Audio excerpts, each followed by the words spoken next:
Hello and welcome back to Race Talks Uncut, brought to you by Charles Jackson Media. It is time to join the conversations that we are having to help us all reach across racial differences by tackling those tough topics and embracing diverse cultures. I am your host, Charles Jackson II. I have to get used to adding that second now. My father, who is no longer with us, Charles Jackson Sr., wanted me to always embrace the fact that he paved the way for me. So I want to give him that honor. I'm Charles E. Jackson II, and your racial interlude starts now. Each week, we pass the mic to bold and courageous change champions. They help us unpack culture, systemic racism, racial disparities, learn about different heritages, and more. We are all one race. If you follow me on social media, if you follow our channel, you will hear me say that all the time. We are all one race, very different, and we must accept that fact. But our differences, they should not divide us. We can be different and not divided. We should be different and not divided. Our differences should be celebrated, not shunned, not feared, not outright hated in some instances.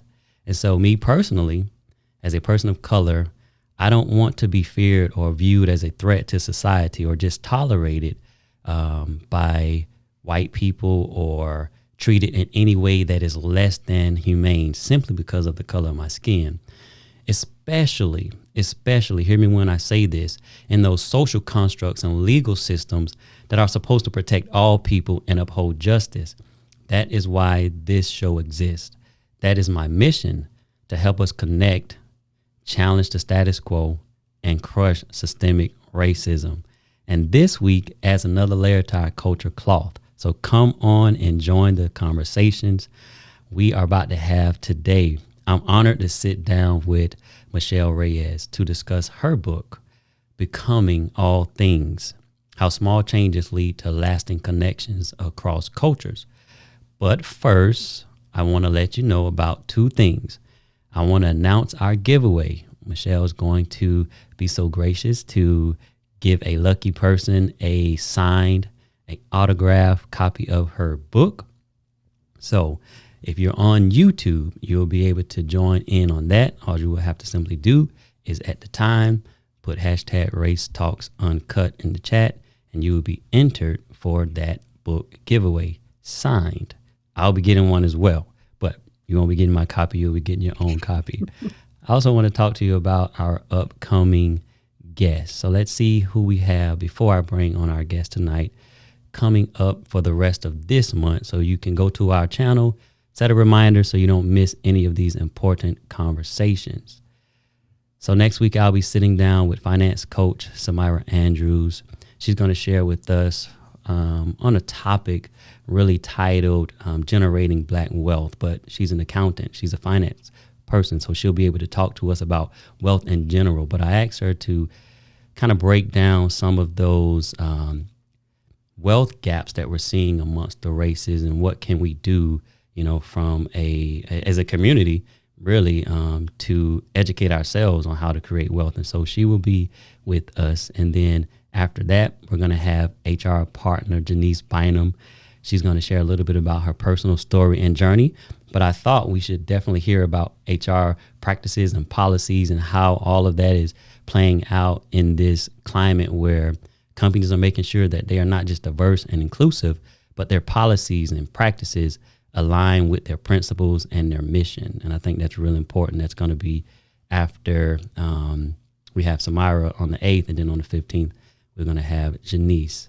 And then after that, my man Antonio Great is going to come through. He is a motivational speaker from the inner streets of Chicago, came through the foster system, and he's going to talk about the impact that the foster system has on the Black community, how he was able to really take that adversity and turn it into an advantage. And now he goes into school speaking to the youth and empowering them to run their race. And no matter what they go through, no matter how they start, they can come out on top. And so we'll have him come through, and I'm really, really excited about that.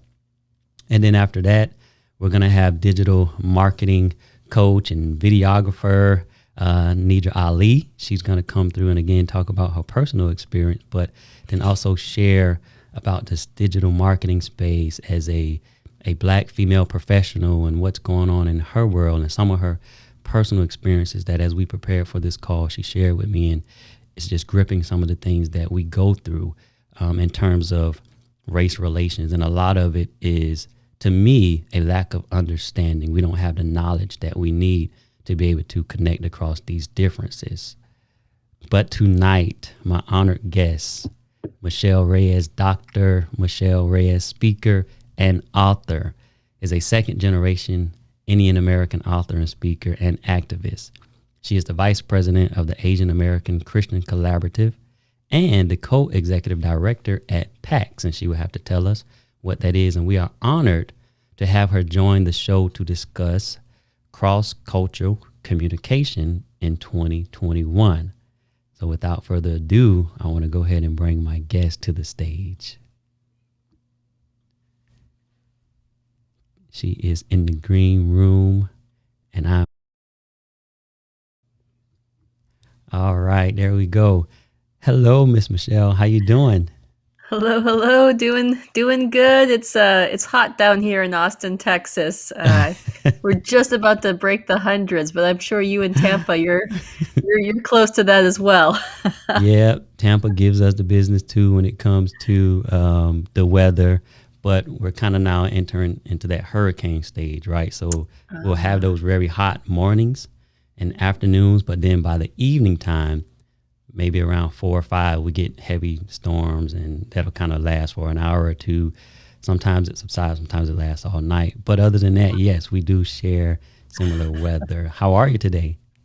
Doing good.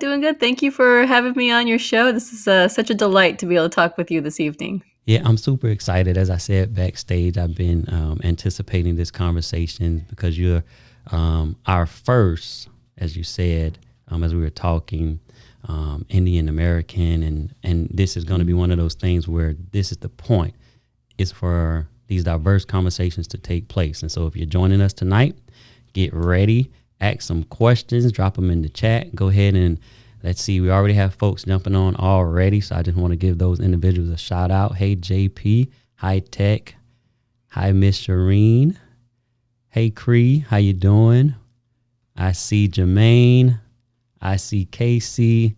You guys can drop some comments, some questions for Miss Michelle as we go through this conversation. But show us some love, some hearts, some likes. Shout her out. Share this conversation that we are getting ready to have. And so because I've had the opportunity over the last 2 weeks to get to know you, Michelle, I want you to first help our audience get to know you a little bit. And instead of just saying, hey, what it is that you do, I like to start with this question. What purpose are you currently walking in and fulfilling? And how do you go about doing that? That's deep. Love it. That's a good question. All right. What purpose am I walking through or walking in? Um, my husband and I were church planters here in Austin as well. And so we planted a church called Hope Community Church in 2014 in East Austin specifically, which is historically segregated, disadvantaged Black and Brown communities. And, we planted this church in the community that Aaron, my husband, who's second generation Mexican American, grew up in, out of a love for his community, out of a love for coming back to his roots and growing a church, but also because we love the church. That's why we planted this. We just had such a passion for advancing God's kingdom here in Austin. And I'll say, 7 years later, my love for the church has just grown all the more. Wow. Kind of like marriage, right? Where you get married to somebody because you love them, but decades down the road, your love has just grown and deepened all the more. I feel that about the church, and I have such a burden and a passion for just continuing to point people back to the biblical vision of what the church is actually supposed to be, God's heart for the church. Because the church is a mess right now, racially, Yeah. politically, the Me Too, the Church Too movement. I mean, so many people have been hurt by the church. And on the one hand, it's not a surprise because people are messy and broken, and so the church is messy and broken. Mm-hmm. And yet, I've just seen, particularly in the last few years, so many people um, not just leaving a specific congregation, but just leaving the church altogether, Mm. becoming de-churched, if you will, and just seeing them get disconnected from that life source and just, um, no longer receiving that nourishment that the church and the body of Christ, when it's healthy, is supposed to be able to bring to a community. And so, um, I think there is nothing as sweet as the church truly living out its calling in the Mm. world and, truly edifying each other, carrying each other, shouldering each other's burdens, um, gently holding one another accountable and pointing people to Christ and the love of God. And so, in terms of what I'm walking in right now, it is continuing to educate people about God's heart for the church, what the church is supposed to be, what a healthy church would look like, Yeah. and to encourage people to stay, not necessarily in a specific small c local congregation if it truly is a toxic space where they are being racially, Mm-hmm. emotionally, spiritually abused. By no means would I ever encourage somebody to stay as a gesture of love, to just be a doormat and to receive that sort of unhealthy, toxic, treatment. But I think I would encourage them, leave that church and find a different church, a different small c church where you can Mm-hmm. heal, where you can be nourished, and just be treated as family. Wow. And so that's my heart. That's particularly in the midst of so much racial tension and strife. Um, we have a lot that we have to own up and reckon with as the church, but at the same time, it's like, don't throw the baby out with the bathwater. Like, the Yes. church is still Yes. worth fighting for. So that's Oh what I'd say. man, that's awesome. I love it. And you recently wrote a book, Mm, which is how I really initially connected with you. And there's my copy there. There it there it is. You is. got it behind you on your shelf as well. I, I do. Um, and Love it. so we're going to dive into that as well. And like your platform and what you're doing. So yeah, I think, and you said something that I really resonate with when you talk about the church being messy, because the church is full of messy people. Mm, Oftentimes I have these conversations with folks who say, when you're in this space, you get all of the pushback. Let's say, for instance, talking about police officers. And even though the phrase may not be the best, maybe we need to work on that, but defund the police. All cops aren't bad. You get this pushback. And I say, well, the reality is officers, politicians, church folks, the guy or the girl at the grocery store, your neighbor, they're all just people. The CEO of a company, we are hurt and broken and misinformed, and just we're people, and we have biases, we have stereotypes. There's a lack of knowledge, especially about different cultures and people who don't look like us. yeah. We can put on a uniform, we can stand behind a podium, we can sit in the pew on Sunday, we can run a Fortune 500 company. Those things that we clothe ourselves with, they often don't do anything, or they don't reflect what's going on with the person and the heart. And so that's why a church can be messy, like a company can be messy, and the police force can be messy, and the government can be messy, because it's people. You said it. Yeah. It's people. And until we can deal with people, what's preventing us from connecting with each other, right? Nothing will change. And you will have churches that, they might have a toxic environment, but as a whole, and what the church is to be to society, we definitely don't want to abandon that and walk away from that. So I I love that you acknowledge that. That's good. I want to ask you, before we go too far, how would you like to be addressed? How do you ask people to address you? I know, there's so much racial, linguistic things going on right now. I don't want to be called black. I want to be called person of color. Do you want to be referred to Indian American or just Dr. Reyes or Michelle? What do you prefer in those terms, and how do you feel about all of that? Yeah. No, oh man, so many layers to that conversation and question. I'll say I don't mind being called Indian American or Asian American. Both of those terms mean such different things. Being second generation bicultural Indian American speaks to my ethnic roots, and my cultural backgrounds of my mother being 100% ethnically Indian, my father being of British and German descent. And Asian American is, in many ways, it's an activist term. It's a term that is not given but chosen as an act of solidarity with other Asian peoples, Filipino American, Korean American, and so on, to say we have all experienced oppression and marginalization, and we are going to take on this title as Asian American as a way to say, okay, we're in this together, and we're going to fight these systems of oppression together. So I embrace both of those terms.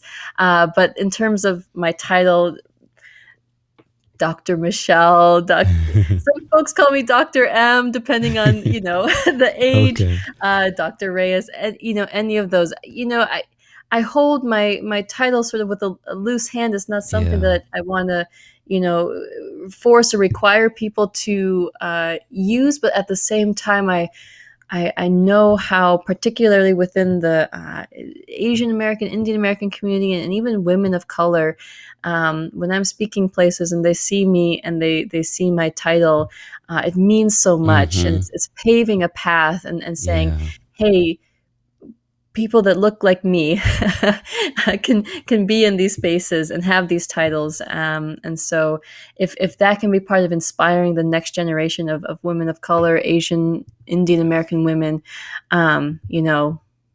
let's use it. So that's my long answer to your short question. No, I like it, because I'm glad you said that too, because that does matter. I think it may not matter so much to you, like, oh, look at me, I'm Dr. Michelle Reyes, but you understand what your achievement may mean to somebody else. And that's right. Becoming all things to all people that you may save someone, right? And that's so cool, right? It just comes back around. I really like that. And person of color is okay, right? Okay. So I said it earlier. I believe that the change really has to start with us. Casey, you're right. How has your achievement motivate you to inspire others, right? So, it's a question, and I'll throw it at you, but as you're thinking about that, I believe the change starts with us. All of the differences and the attacks and everything that we're having right now, the division, like what's going on with humanity, it starts with the individual, not on Capitol Hill. We've had a lot of policies. We've had, a lot of civil rights acts, 4, if we actually look at it, right? Those things come after, I feel like, the persons, the individuals, we do our part, right? Because then we'll adopt the right policies and things that will actually be inclusive and just and all of that. And so it really does start with us. But you said something in the opening of your book, in the introduction. You said, as an Indian American woman, I've learned to live my life like a chameleon. I'm constantly changing my identity based on who I'm interacting with, because more often than not, I am the sole Indian in a non-Indian space. And going back to what I just said, it takes the people changing. When you are in those spaces and you're changing and you're that chameleon, right? Let's have that conversation. We refer to it as code switching. Why is that so dangerous? and damaging Mhm. and debilitating? Yeah. Yeah, that's such a great question. I'll say two things. I think the first is acknowledging the invisibility of Asians and Asian Americans within our uh, black-white racial divide within the United States. Something that was so powerful is, there was a movie recently called Minari that came out, and the lead actor, Steve Ewan, he said, to be an Asian American in this country is to walk into a room and be thinking about what everyone else is thinking, and yet nobody is thinking about you. Mm, And that wow. quote just resonated with so many of us, including myself, because um, when I walk into a room, I'm constantly thinking about who is here, who am I engaging with. So often than not, I am the sole, not just Indian, but Asian entering into a space. And for so many people to think of race and ethnicity in terms of black white categories, I don't fit in to people's, like how do I interact with you, sort of thing. And the same thing is true with Latinos. That's also dear to my heart. My husband being a Latino, and so this invisibility, which Mm, often then leads to, like if I want to not only be seen but also fit in, if I want to um, have people want to be my friends, if I want people to sit at the lunch table with me, if I want to, be position myself to where I could get that job promotion, like to become visible, I need to code switch. And on the one hand, code switching in the larger sense is something that all people do. It's this idea of putting your best foot forward, and we code switch when we're dating, we code yeah. switch when we're trying to, like, impress this new person. Hmm. So code switching doesn't always have to be seen in a negative term, but it can be when historically disempowered people tell themselves in their heads, like, you got this, you can fit in, just act white. And Mm, so there's so much then shame of, like, I need to hide my Asianness, or I need to hide my Mexican heritage, or my Nigerian heritage, yeah. or my indigenous or Native American heritage, or fill in the blank. And we are trying to hide our God-given cultural identities and pretend to be something else, Hmm. for the sake of visibility, for the sake of acceptance and assimilation. Um, and yeah, I struggled with that a lot growing up in suburban town in Minneapolis, where it was an all white school, and we attended an all white church. There were no there were no African Americans at my school. There were no Native Americans, Latino Americans. There were no other Asian Americans. It was just me and my sister. Wow. And this was before Indian food was popular. Now everyone's like, "Oh, you're Indian. Do you eat chicken tikka masala, or do you like Right, right. naan, or whatever?" People didn't know what that was in the early '90s. No. And so, and saris and just traditional outfits and whatnot. And the plain and simple truth is I was bullied a lot as a kid, both verbally and physically, and just through repeated experiences, learn very quickly. Okay, if not only if I don't want to get shamed, but if I don't want to get beat up, I need to, Hmm. like, stop acting Indian to fit in. And as I grew up and I graduated college and entered into my 20s, I realized, okay, on the one hand, God has given me a skill. God has given me a skill to bring a culture of listening, which I think is very Asian, very Indian, um, to the room. I value being a student of people, Hmm. studying people's Yeah. mannerisms, tones, expressions, body language. I'm very cognizant of that, and I'm adapting how I interact based on that. But at the same time, I've learned that I can still do that while being fully Indian, fully Indian American, and being proud of who I am. And I can learn how to adapt how I speak and engage with people for the sake of Christ, not out of shame. Yes, And so ma'am. that's been my journey of going from shame to celebration of who I am, while still maintaining that skill, if you will, to accommodate to other people for the gospel. Yeah, no, that makes perfect sense. I know myself, and didn't even realize it, and that's part of this journey I've been on. Is a lot. It's been a lot of self discovery and admitting some things. I understood for so long that being in the room, and not that I had an issue with, say, being the only black person in the room. That doesn't like make me uncomfortable, but I understood very early on in my life that I was going to be seen through the sort of black lens. And that black lens is Charles is different. Oh, Charles speaks well. He carries himself well. He's kind. He's polite. I can have a conversation with him, and I can be honest, and he won't attack me or flip out. Charles is different. So you have that lens, and meaning I'm now the exception to what they believe the norm is, and that's the other black lens: aggressive, maybe unintelligent, lazy, all the things that are associated with a black man, right? And so anytime I would think about how I carried myself in a boardroom or any environment where I'm at, no matter where I was at, I was always very cautious to make non-blacks, or mostly white people, because it's different, honestly, with somebody who is another person of color. It's just different, even if they're not black. Make them comfortable. And I'm 38 years old. I probably realized this. I got my first like really good job.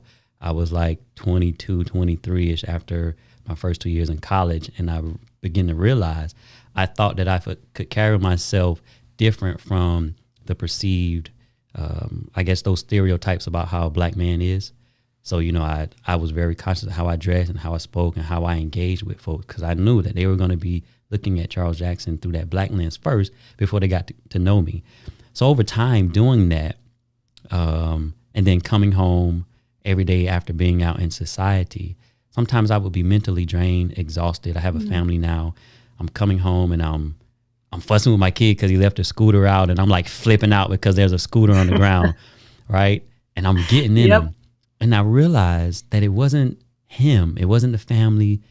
It wasn't even the fact that I was a man trying to provide for a family.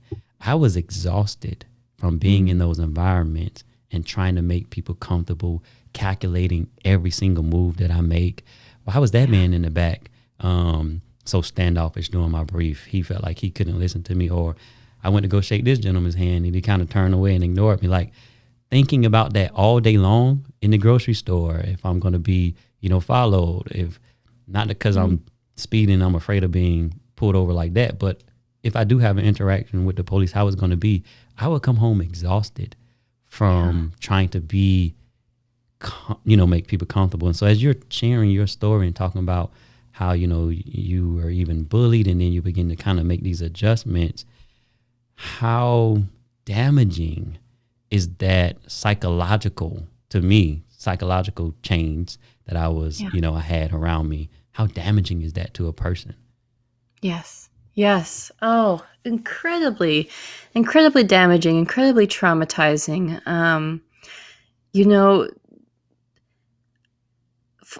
For example, March 16th, the Atlanta massacre, in which 8 people were killed, 6 of whom were Asian women.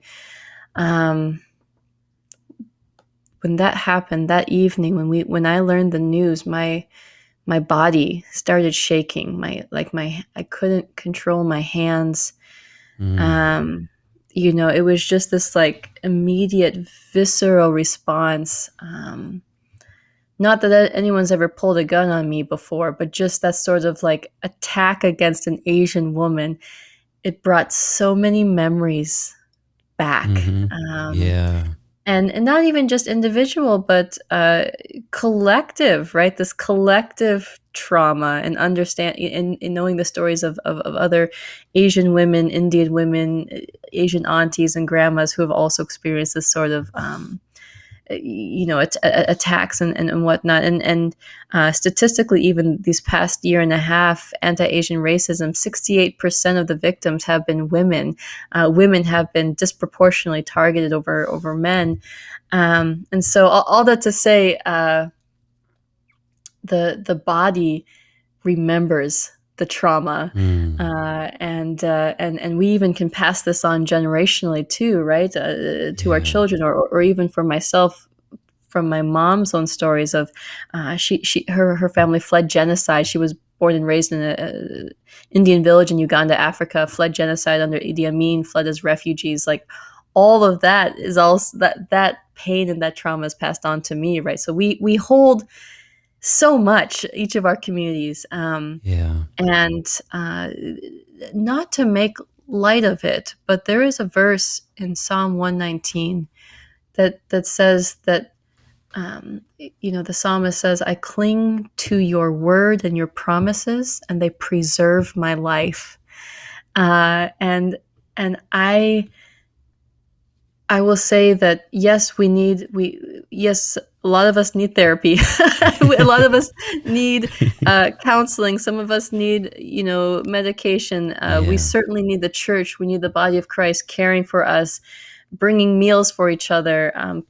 So there is this need for holistic care, even in the wake of that, and a lot of the other attacks against Asians over the past year, like just going and taking a nap, or taking the day off, or just, figuring out what is soul care for me in that moment, and staying plugged into God's word. I think for me, from an early age, from being bullied, from the verbal taunts and the shame and all the things that I went through, I would go back home, I'd read God's word, I'd pray, I'd bring those struggles to his feet. And I honestly think that is what has preserved me all these years. Yes, and to not feel like I want to just quit and give up, and so there's that. And I think the second part is, as hard as this is, because of all the pain that we carry, we want to just rage against the world so often, there is this like, I want them to know how much pain they have caused me. And yet, James chapter 1 talks about how human anger doesn't produce the righteousness of God. And while on the one hand, we shouldn't pander to people and just serve the status quo and just make everybody feel comfortable, I do also know that, like, the gentle invitation of, like, you hurt me, or what you said was hurtful, or even I'm upset. Like, what you did is upsetting, but I care about you, and I care about our relationship, or our work environment, or fill in the blank, and to actually offer an alternative, to say, next time, would you consider saying this instead? Next time, would you consider doing this instead? Because if you just criticize somebody, they won't necessarily know what to do differently. But if you actually lovingly educate them and say, hey, would you try this instead? 9 out of 10 times, I have had people respond so positively to that, like, thank you for sharing that with me. I'll give that a try. And that's certainly an individual, one-on-one, friends, neighbors, coworkers sort of situation. But those two things, holding to God's word to preserve our life, and continuing to have the gentle, let's try this again. Here's the alternative way. Like Proverbs, that's what's going to help us move forward. Yeah, like Proverbs say, a soft response turns away wrath. And I know it's one of those things that it's hard. You're biting your tongue, or like you just said. But I think the more we allow, again, going back to our heart posture, even on the receiving end of the hate and the injustice, it's hard to become antagonistic when you are being antagonized. Right? That's right.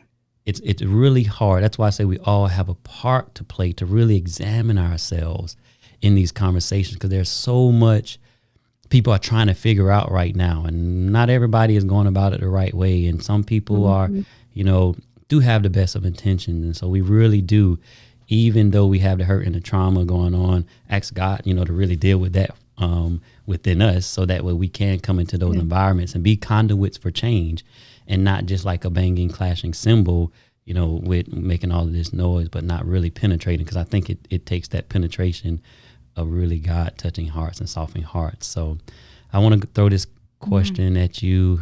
Casey said, what have you uncovered about yourself that allows you to be transparent and upfront with people of different cultures? That's so good. It's funny. I'm a writer. By heart, I feel like I've been a writer since I was in kindergarten, and so Okay. and I'm an introvert. All those things, and so I don't like naturally bring up my darkest pains in conversation over coffee with someone, but I'll write about it. And so it's funny because with my book Becoming All Things, this is the first time that I shared some of those experiences, and I thought, wow, I'm not even testing the waters. I'm just going to put it up for the whole world to read now. But writing for me has always been a way of processing my experiences, processing the world, figuring out what I should do, what I should say. So I think for me, learning to just not always be quick to reply to people, learning to say, hey, let me think about that. Let me get back to you. Or, hey, I have some thoughts that they're still sort of like ruminating and marinating in me. I need to like process this, and I'm going to get back to you. And I go home and I journal about it. I write about it. And then, maybe the next day I go and share that with somebody, or just send them my letter or send them my journal notes or something like that. And so whatever that is for people, we're all different. We all process differently. I have friends that paint or draw or cook. Cooking can also be a vehicle for reflection for some folks. And so that's good. Whatever it is, though, I think that pulling back, being not reactionary, that always does us well in terms of being able to think through, what do I want to say? How do I say this articulately in a way that I won't regret it afterwards? Right. And for me, that's writing. Yeah, I like that, because one of the things I challenge folks with, and I'm very cautious, is not to talk and have these conversations in a way that it creates further divides. So I say like this, I say choosing sides only further the divides. If you're going to choose a side, choose the side of right. But I say that because as we have these conversations, we want to do so in a way that doesn't create more walls between us, because we're just attacking and trying to indict people and like calling people out. And, that's even why some of that cancel culture thing, I don't quite agree with. Instead of putting people out, we should be bringing them in for those meaningful conversations that they can change, their perspective. But anyway, so yeah. And so as a black man, if I go and I have a conversation with my son, like, hey, you live in this world, the dominant race, they've seen us for years as inferior to them. That's kind of the narrative. And you're having these conversations with him. You don't want him to turn and leave the house and be hating, white people. And so I got to be careful in how I frame these conversations, and I'm with him, because I'm not trying to have him leave the house, because now he has to process it on his own, and it just creates more division and hate. And so, yeah, I agree. Taking our time and stepping back to really think things through is awesome. So we're going to pause real quick, Michelle. This has been great so far, for a quick word from our sponsors, and then we're going to come back with our round 2 of questioning and discussion. So just hang tight for me 1 second, okay? Sounds good. Hello everybody, my name is JP Hatek. I am the founder of Content Creators University, and we are proud to be sponsoring Reyes Talks Uncut with Charles Jackson.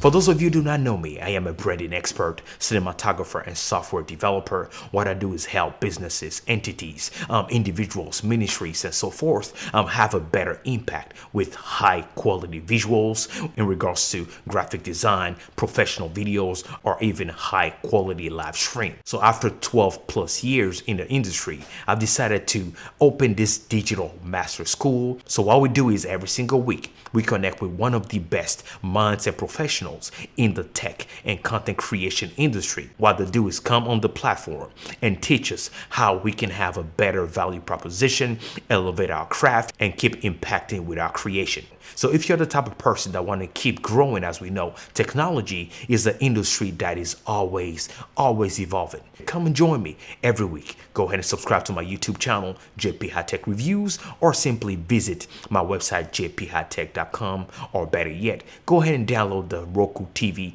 or Fire TV application. Simply look for JP High Tech, or visit the contentcreatorsuniversity.com for more. I am excited to connect with you and see you there.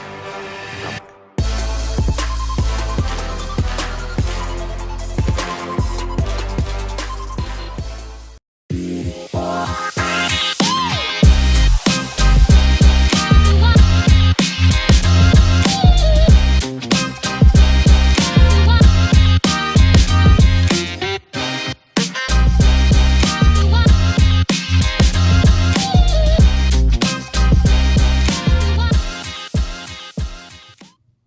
All right, welcome back. We are having an amazing conversation right now with Michelle, Dr. Michelle. She is dropping some knowledge, sharing her perspective and her story. I want to thank our sponsors, Content Creators University, for making this show possible as our amazing sponsors. And as you saw, if you haven't already, my book, Low Down Good for Nothing, an uncensored account of the Black man in America, is coming. You can go to my website, charlesjackson.media, and get a copy of the preface. All you have to do is just jump on my mailing list. That way you stay up to date on all of the great information and content that is coming out, but also get early access to the book. You can read the preface, dive in, come on this journey with me as I talk about my experience, and we have these conversations about taking us forward. Also, at this time, if you want to be entered into our drawing for a signed copy of the book, Becoming All Things by Dr. Michelle, now is the time in the chats over on YouTube. Go ahead and drop hashtag Race Talks Uncut. And toward the end, we are going to be throwing the names into a random drawing puller so we can see who's going to win their autograph copy. But now I want to go ahead and bring our guests back. All right. Welcome back, Dr. Michelle. Hello. This has been great. We've talked about your story. We've talked about, your early stages and experiences here in this country. We've talked about your organization that you're leading, and we talked about cultural identity. We've talked about code switching. Now I want to, you said something in your book that I really want to dive into because I think it's really important. And I'll read a little bit of it and then I'll give you my question. But you said, if we're being honest with ourselves, many of us have a knee-jerk reaction to issues that do not directly impact us.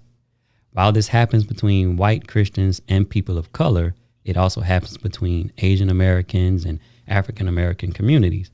It happens between the Latino and Native American communities too. Most of the time, we don't care about the problems happening in other people's communities. I get these questions all the time on my post or responses to my post. This is not an issue. Why are you making it an issue? Systemic racism is not an issue. Blacks aren't treated any different. Why are blacks and people of color asking for, special treatment? You can work hard and obtain the same things that the rest of us can. What about black on black crime? Is that something you're concerned about? And then, my response is, yes, I am concerned about that. As a matter of fact, part of my organization, Armor Man, we actually are putting together programs where we're getting dads into the schools to read with their kids, and we got people going out and doing things to help fathers connect with their children and get jobs and things of that nature. This just happens to be what I'm focused on primarily because God put it in my heart to deal with this right now, right? And the thing that I realize, I feel, and you can tell me, how you feel about this, is that the issue of, say, fathers, black on black crimes, because one of the other things they say is, where are all the black fathers? I think these issues are rooted in systemic racism. And I say that because of those systems that black men in particular have to operate in. My background, social and criminal justice, my undergrad, my master's right now pursuing criminal justice, and hopefully to go on. The way we are policed in the black community, studies show and statistics show, we're policed different. Stop and frisk was so that they could go into the black communities, and we're stopped 10 times more than our white counterparts. And those stops 9 times more lead to some type of arrest. If there is an arrest, if there is a conviction, the sentence is longer than our white counterparts. You get records, you get out, now you have all these lawyer fees, penalties, you have to show up for probation, you have a record, so not everybody is going to hire you, right? And I'm just giving one example. Not everybody is going to hire you because now, if you're a felon, you live parallel to the rest of us in your own little world. You're just treated differently. You got to report that on applications for housing. You can't get government assistance. All of these things that affect the black man, I feel like goes back to systemic oppression and racism. Yeah, that's not to say that there isn't an onus that the black man has to take. There is, but we're trying to operate in these systems that just continually put us in positions to make now a bad choice or the wrong decisions. Mothers don't necessarily want to marry the father of their children because they lose the government assistance that they're getting, because they know if he does go to work, he's going to be barely making anything. He can't support me. And so it's better for me to be on the government assistance than to marry him and lose that. Right. That's just, it's some of the ways. The war on drugs, right? All of these things that I've studied in school, I feel like the root of a lot of it, the critical root, is systemic racism. So when somebody says to me, what about black on black crime, or, what about all of these other issues, or racism, and this is my favorite one, is just the media painting this picture. I've lived in this body for 38 years. I don't need nobody to tell me that I'm being oppressed and I'm being treated differently because of the color of my skin, right? That's right. And so how are white people, how are they taking the voice away from individuals, people of color, knowingly or unknowingly, by doing those things and asking those type of questions and that type of pushback? It's a good question.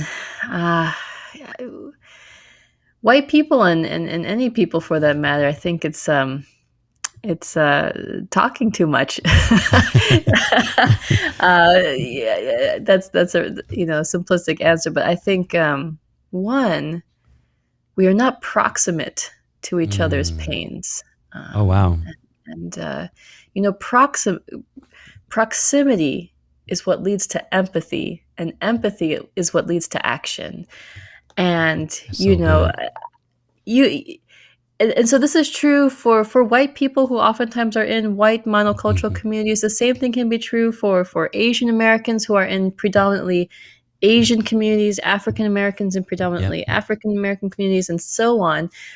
We know our own community struggles, and we believe that they need to be addressed and that they are real, but we don't know what's going on the other side of town. And therefore it doesn't matter, or therefore it isn't real, or it doesn't exist. Wow. Right? That's what we convince ourselves of. And so, so much of what you said resonates because that's true in our community. We've been going through a string of gun violence by teens of color, some of which is gangs warring against each other. During COVID, there is not a single family in our church who hasn't lost somebody because of COVID. And just the amount of deaths in our community from COVID. Immigrant families, low income families, and hearing so many people talking about, COVID's not that bad. And I'm like, well, you're not in my community. You're not burying people like we're burying people, Right. and even just some of the like you were saying, the racism, the racial profiling. I've been refused service at restaurants. My son, we've been on WIC, we've been on Medicaid. My son has been refused medical service because of racial profiling. And you don't know what you don't know if You you've don't know. never experienced that. If Right. you are part of the dominant culture and you've never been pulled over, you've never been refused service for something. If you've never experienced being falsely incarcerated or Right. being incarcerated for a minor misdemeanor, or fill in the blank. Right. You're going to discredit those things. And so I think the challenge, particularly for white folks, for white Christians, is to become proximate. How do you become proximate to these communities to understand real people and real needs, real pains? Because when you're staring it in the face, and when these are your friends, when these are your neighbors, when these are your coworkers, people in your hits you different quickly, and then you're no longer this armchair critic theoretically discussing, black on black crime, and all these people saying, but look, I think he had a criminal record, and you're like, what? Oh Like, my goodness. what universe are you operating from? That Right. is your response to an image bearer being murdered. And so how do you become proximate, make these people your friends, real people, Right. and then also sit under the voices of African American, Asian American, Latino American, Native American leaders. I've been grateful that I've had so many positive reviews for my book, and I'm grateful people are reading it. At the same time, so many people have told me this is the first book, my book is the first book they've ever read by an Asian American woman. And that is, I think, so, it sits so heavy with me, because that people don't know Asian American women or Asian American leaders, and I think Asian American men as well. And so that leads to part of not knowing our experiences, not knowing our history, and so on. So become proximate. There's so much I could say, but become proximate, and may God use that to grow empathy within you that will lead to real, responses to real needs. Yeah, we lack that empathy. I had a Christian man on his podcast say what you just said. Well, these people that were killed, they were pretty bad people, bad guys. And I'm thinking, I'm not hearing the heart of God in what you're saying. I'm not hearing the grace. I'm not hearing the heart of God that says all people were created in my image. So what I did something bad, does that now mean I get treated inhumanely because I made a bad choice? I had drugs in my pocket. I ran from the police. Well, the police still need to do their job, right? And not operate because they are just a man, as we talked about in the beginning, a man with hate and bias, thoughts and prejudice in his heart, who just happens to be a police officer, right? That's right. I have nothing against police officer, right? But we are trying to dismantle those systems that people operate in that will see people of color as the inferior race. I even had an individual, my wife, her family's from the beautiful island of Jamaica, and brother-in-law, he was in a conversation with a gentleman, and they were talking about the presidency and who should be president and who shouldn't. And then, the guys end up saying to him, "Oh, you don't have a voice in this anyways. You're not from here." He's been here for years, citizenship, working here, built a business here, family here.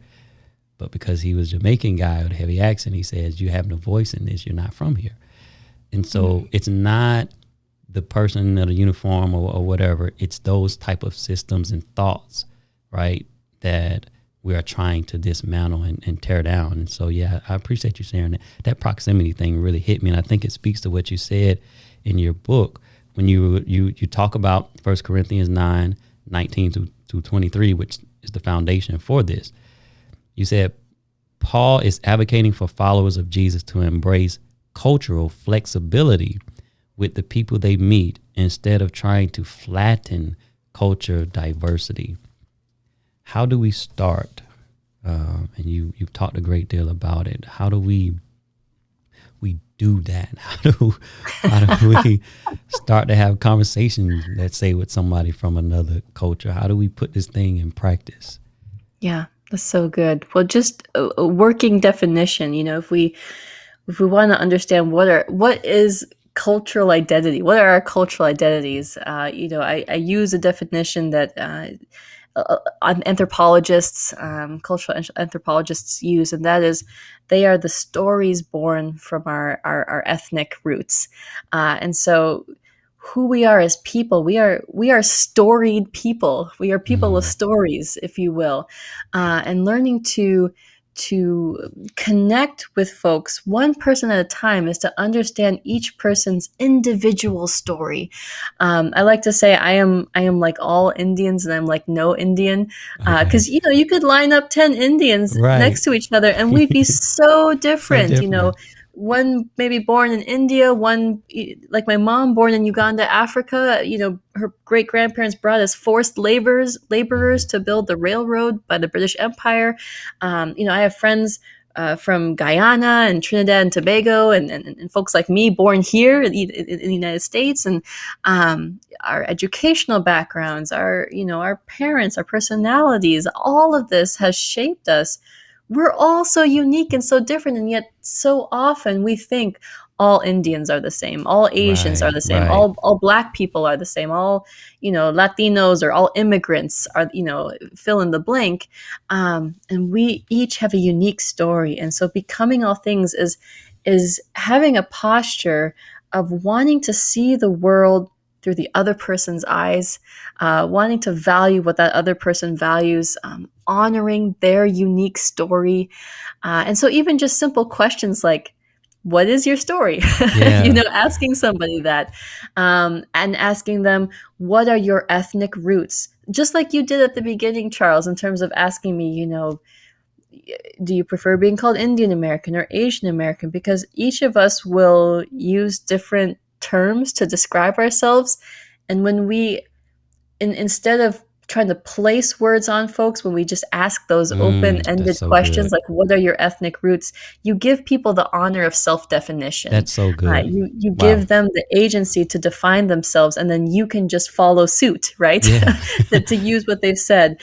And I think as you build those I think are like easy beginner conversations that you can have. But as you grow in relationship with someone, you should also want to know both their joys and their pains. So everything from asking, who are the heroes of your community? Who do you look up to?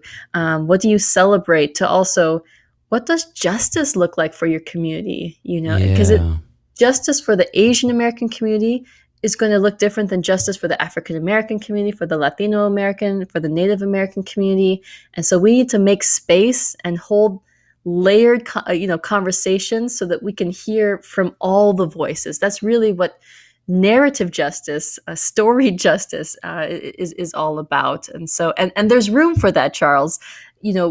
For us as people of color, sometimes we buy into that mentality of scarcity, that if someone else starts talking about their grief, then people are going to forget about mine, right? Right. And we have to intentionally say no.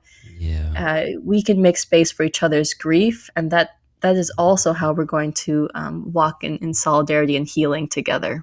Yeah, I love that. I love it. I love it. I love it, because I feel like all of our pain has a purpose. God will use it. No struggle. Struggle is struggle. Pain is pain, right? And so even though it's different, at the heart, we're experiencing things that are valid to us, and we don't want to invalidate what people are going through by our lack of understanding, or automatically not listening. Like you said earlier, we start with listening, not listening to understand, but listening to respond or rebuttal. And so this has been so amazing. And you kind of close things out with this. You said, we have to wholly believe that this pursuit isn't aimless. This is not just an arbitrary lifestyle. Rather, it has everything to do with the gospel. Learning to culturally adapt ourselves is done in the pursuit of making Christ great and manifest in our lives. It's about fully living our calling as followers of Jesus. Like, we have been called to this, and that's how the church, that's how Christians, we should approach this thing. Like, it's not an aimless pursuit. This is our calling to be that light and the salt to the world, a falling world. We're all in that state from Adam and Eve, right? And we all have that messiness in us, right? But those who have professed Christ, come under him, lordship, he should give us a different lens through which we view the world and we view people, right? And we should be leading the charge and setting the example for how to respond so beautifully, like you just said, to folks' story, their experiences and things. And so this has been great. I want to honor your time. I could talk all night. We're going to have another conversation. I want to have you share with us how we can connect with you, because I know folks want to know this amazing guest you had on, Charles. How can I find her? How can I connect with her? Who is this? Let us know the best way to connect with you, what you have going on right now that we can currently support, while we tally up our numbers for the winner of the giveaway of your autograph book. Yeah, definitely. So I have a website, michelleamireyes.com. And in the vein of our conversation about connecting across cultures, if you sign up for my newsletter, you'll get a little ebook that I made about 5 conversation starters to connect across cultures. And I think it's a very helpful first step into, for a lot of folks who are asking that question of like, okay, I want to connect across cultures. I have a heart to make friends with people of other cultures, but I don't know where to start. This ebook of 5 conversation starters is a really great first step. And I'm on all the, well, I'm not on TikTok. I was gonna say I'm on all the social places, but you can find me on Twitter, Dr. Michelle Reyes, or on Instagram or Facebook, Michelle Reyes. All right. There we go. 5 conversation starters. There it is. There we go. Sign up to the newsletter and get your copy, and you can get more of this great content that she has shared with us. Awesome. Thank you so much for that. And I want to congratulate Casey Mohead, if he is still with us, for being our winner of an autographed copy of your book tonight. Casey, if you are still there, congratulations, sir. You will be getting a copy of Becoming All Things by Michelle Reyes. So congratulations to you. Any final thoughts before we let the folks get out of here? Dr. Reyes, thank you so much again. This has been great. But any final thoughts before we let you go? Well, I'm grateful again for this conversation, and I think it's especially important, Charles, because you as an African American man, me as an Asian American woman, I think that's also one of the elephants in the room, is there's so much tension between our two communities, and it's hard to talk about. And there's been racial prejudice and pain that's crossed both ways. And so I think the more that people like you and I can say, hey, let's talk, let's have these conversations that are good but hard, and just to show like we're in this together. I think I hope we see more of that. So I think just acknowledging who you and I are as people, and why this conversation, I think, is just all the more special because of that. That's so good. I love it. Folks, connect with the Dr. Reyes. Go to her site. Get on a mailing list. You don't want to miss anything that she has going on. Thank you again. Congratulations, Casey. Let's see. I think I got a lot of the questions asked that were thrown in the chats. But Zanette, Michelle, Wayne, Andrews, thank you for hanging with us this past hour. The Combos, Keith Pelzer, Jermaine Freeman, shout out to you guys. Thank you, JP. James Hicks, we see you in the comments. Dr. Michelle and I really appreciate your time. I'd like to close out by thanking those folks who make this show possible, who work behind the scenes to make this possible. So Dr. Michelle, I'm going to roll our credit screen the outro would play, and then if you would just wait for me backstage so that I can send you off properly, ma'am. Thank you so Sounds much good. for this. Oh, and folks, remember, if you haven't already, go ahead and get your copy of the preface, Low Down Good for Nothing. Get that sneak peek on my site, charlesjackson.media. And please, please, please join me again next week. I already told you about the amazing guests we have coming up. My mission is to help us all connect so we can challenge the status quo and together crush systemic racism.